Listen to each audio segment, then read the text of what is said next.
रात के अंधेरे में जब पूरा शहर सो रहा होता था, एक पिज्जा डिलीवरी बॉय अर्जुन अपनी बाइक पर सवार होकर पिज्जा डिलीवर करता था। लेकिन ये कोई साधारण डिलीवरी नहीं थी।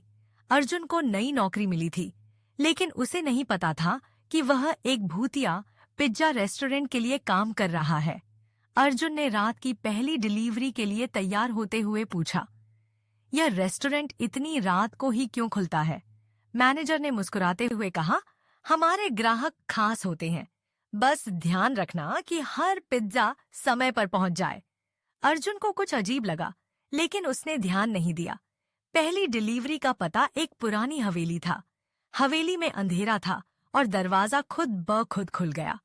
अंदर कोई नहीं था, लेकिन एक पुराना लैंप टिमटिमा रहा था। अर्जुन ने पिज्जा मेज पर रखा और जब पलटा तो उसे लगा कि पीछे कोई खड़ा है, लेकिन वहां कोई नहीं था। उसकी धड़कन तेज हो गई। अर्जुन ने अपनी बाइक स्टार्ट की और तेजी से अगले पते पर निकला। रास्ते में वह सोच रहा था, ये डिलीवरी कुछ अजीब है। अगले घर पर पहुंचकर उसने देखा कि घर में हल्की रोशनी थी, लेकिन कोई दरवाजा खोलने नहीं आया। उसने पिज्जा गेट पर रखा और जैसे ही पीछे मुड़ा, किसी ने उसके कंधे पर हाथ रखा। वह चौंक कर मुड़ा, लेकिन वहां कोई नहीं था। जब अर्जुन अपनी तीसरी डिलीवरी के लिए जा रहा था, उसके फोन की घंटी बजी। कॉलर ने कहा, तुम सही रास्ते पर हो, लेकिन बचकर रहना। अर्जुन ने घबराते हुए पूछा, तुम कौन हो? लेकिन कॉल कट गई। अब अर्जुन को सच में डर लगने लगा था। तीसरी डिलीवरी एक सुनसान बिल्डिंग में थी। वहां पहुंचने पर अर्जुन ने देखा कि लिफ्ट खुद ब खुद ऊपर नीचे हो रही थी। उसने सीढ़ियों से जाने का फैसला किया। ऊपर पहुंचकर उसने दरवाजे पर दस्तक दी, लेकिन अंदर से सिर्फ एक सर्द हवा का झोंका आया।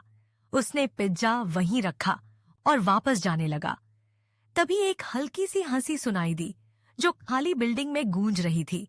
अर्जुन ने सोचा कि शायद वह ज्यादा सोच रहा है, लेकिन हर डिलीवरी के साथ उसके मन में डर बढ़ता जा रहा था। उसने रेस्टोरेंट में फोन किया और कहा, यहाँ कुछ गड़बड़ है, मुझे डर लग रहा है। मैनेजर ने हंसते हुए कहा, डर की कोई बात नहीं, हमारे ग्राहक थोड़े अलग हैं। अर्जुन की आखिरी डिलीवरी एक पुराने टावर में थी। टावर पर पहुंचते ही उसे महसूस हुआ कि यह जगह और भी डरावनी है। उसने जैसे ही पिज्जा बाहर निकाला, एक सफेद साया उसके सामने आ गया।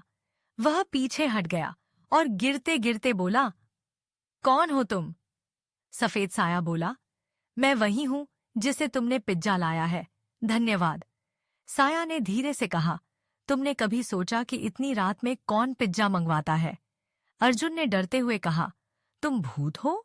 साया हंसते हुए बोला, हम भूत हैं, लेकिन तुम्हें नुकसान नहीं पहुंचाएंगे। हमें बस पिज्जा पसंद है। अर्जुन ने कहा, तो फिर ये सब डरावनी चीजें क्यों? साया बोला, यह हमारी दुनिया का हिस्सा है, हम ऐसे ही जीते हैं। अर्जुन ने राहत की सांस ली। उसने कहा, तो ये सब बस एक मजाक था? साया ने हंसते हुए कहा, मजाक नहीं, हमारा तरीका है, लेकिन अब तुम्हें डरने की जरूरत नहीं। अर्जुन ने हंसते हुए कहा, अब समझा, यह भूतिया पिज्जा डिलीवरी है।